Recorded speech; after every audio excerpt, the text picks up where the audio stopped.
Hello all, welcome to yet another live session of Narayana IAS Academy. So the topic that we'll be dealing with today is one of the debated legislation, that is the CAA, that is the Citizenship Amendment Act of 2019.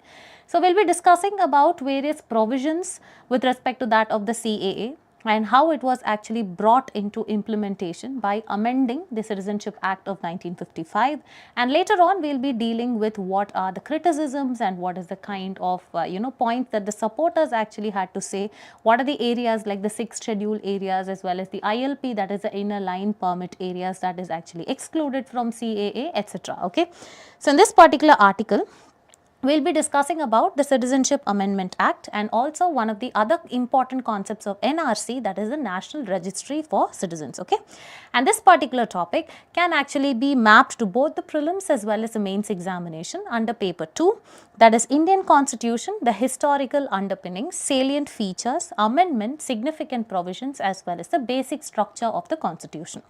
Now moving forward, any topic that we actually discuss shall be mapped to the similar questions that have been asked in the past in the examination. So here in 2021, there was a question that was asked in the prelims examination, that is with reference to that of India. Consider the following statements, that is there is only one citizenship and one domicile, and next one, a citizen by birth only can become the head of the state, and a foreigner once granted the citizenship cannot be deprived of it under any circumstances. So which of the following statements are given above is or are correct? So from here the takeaway for us for preparing for the examination is that this particular concept or the topic of citizenship becomes very, very important. Okay. Now moving forward, let us understand what this particular article is discussing about. So of late or recently, if you see, the Union Home Minister Mr. Amitshah had actually handed over citizenship certificates to around 188 Hindu refugees in Gujarat under the CAA, and he also stated that this particular amendment act, that is CAA, has no provision to take away anyone's citizenship, but rather than that it actually provides citizenship in an easier way. Now let us understand what is this particular CAA concerned with. Okay, so the Citizenship Amendment Act of 2019 is a highly debated law or a legislation in India. So it amends the Citizenship Act of 1955 in order to offer faster citizenship to the people, that is religious minorities who have been persecuted in our neighborhood like Afghanistan, Pakistan, Bangladesh, etc. Okay, so here that's what it says. It offers faster route to Indian citizenship for persecuted religious minorities from Afghanistan, Bangladesh as well as Pakistan who faced persecution and who entered India before 31st of December 2014. Very, very important. And also this CAA specifies or specifically targets the Hindus, the Sikhs, the Buddhists, the Jains, Parsis and Christians, reducing their residency requirement for citizenship from 12 years to 6 years. That is, earlier for anyone to acquire Indian citizenship, what happens? You need to prove a period of residence in India for over 12 years. You need to stay in India for 12 years, but that has been reduced under CAA from 12 to present 6 years. Okay. Now moving forward, what are the exemptions? The CAA does not cater to which of the following? First one, the tribal areas. The CAA does not apply to certain tribal areas in Assam, Meghalaya, Mizoram as well as Tripura, which are part of the 6th schedule of the Indian Constitution, and this particular schedule, that is 6th schedule, is designed to protect the rights as well as the autonomy of the tribal communities, and also it does not pertain to the ILP areas. What are the ILP areas? Here, in order to enter into these areas like Arunachal Pradesh, Mizoram, Manipur and Nagaland, the non-residents actually have to get a special certificate or an NOC to enter into these regions. Okay, so this actually does not apply to the ILP areas. Now let us see what are the criticisms that the critics actually have to talk and the challenges concerning this CAA. First one is issues with the northeast region. So we need to be aware that there was something called as the Assam Accord, which was signed in 1985 in order to spot the illegal immigrants from Bangladesh into Assam. So that actually altered the basic demography of the area, and also it actually changed the religious composition as well as brought significant economic strain. But now the CAA, since it actually provides easy citizenship to them, this is actually contradictory to that of the Assam Accord. Let's see.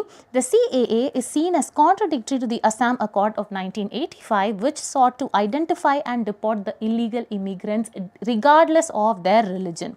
And the influx of migrants, particularly from Bangladesh, has significantly altered the demographic balance in Assam, leading to fears about cultural identity as well as economic strain. The second one, it is actually challenging Article 14 of the Constitution, which actually gives, freedom or right to equality of everyone before the law to all the individuals, and they claim that this particular CAA discriminates based on the religion, and this actually undermines the secular fabric of India. The next one, it is exclusionary in nature because it actually has only religious minorities, that is, it does not include the Jews, the Muslim community as well as the atheists, okay, and also it does not cater to other neighbors, okay, because it actually pertains only to the countries of Afghanistan, Pakistan as well as Bangladesh, and does not cater to Nepal, Bhutan as well as Myanmar. And also it is said to bring, tensions, or it is said to aggravate the federal tensions, because some states like Kerala have directly abruptly refused to implement CAA in that particular state, creating a conflict between the central as well as the state government. Now it is important for us to understand what is this concept of NRC. Okay, so the Citizenship Amendment Act is frequently linked with the National Register of Citizens, which is nothing but it is a registry intended to identify all the legal citizens of India. And also it was implemented in Assam, again very important in order to detect the illegal immigrants. Now what is the kind of fear this has incited was, it has actually, critics say that in case the NRC is actually combined with the CAA, then it will result in the exclusion of Muslims, as they might not meet the necessary criteria for obtaining citizenship.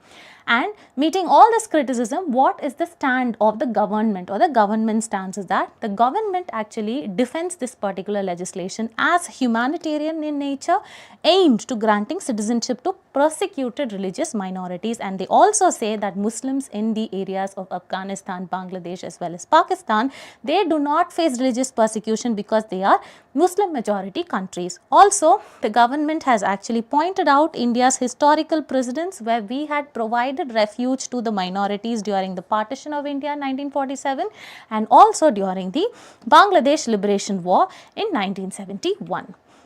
And also, to conclude this particular topic, we need to always take a neutral stand, okay. That is, over here in this case we can say that the CAA remains a contentious issue, with supporters on one side viewing it as a necessary measure to protect the persecuted minorities, where critics on the other side argue that it undermines the secular fabric as well as the inclusive principles which are enshrined in the Constitution of India. So here this particular topic has actually become very, very important for discussion, because it has been a long debated legislation. So any such topics like a policy framework, or what amendment that the government has actually brought into what provision for which purpose, all these becomes very, very important for both your prelims as well as the mains examination. I hope you've actually enjoyed this particular live session. So for more such videos, please do like, share and subscribe to Narayana IAS Academy YouTube channel. Thank you and have a good day.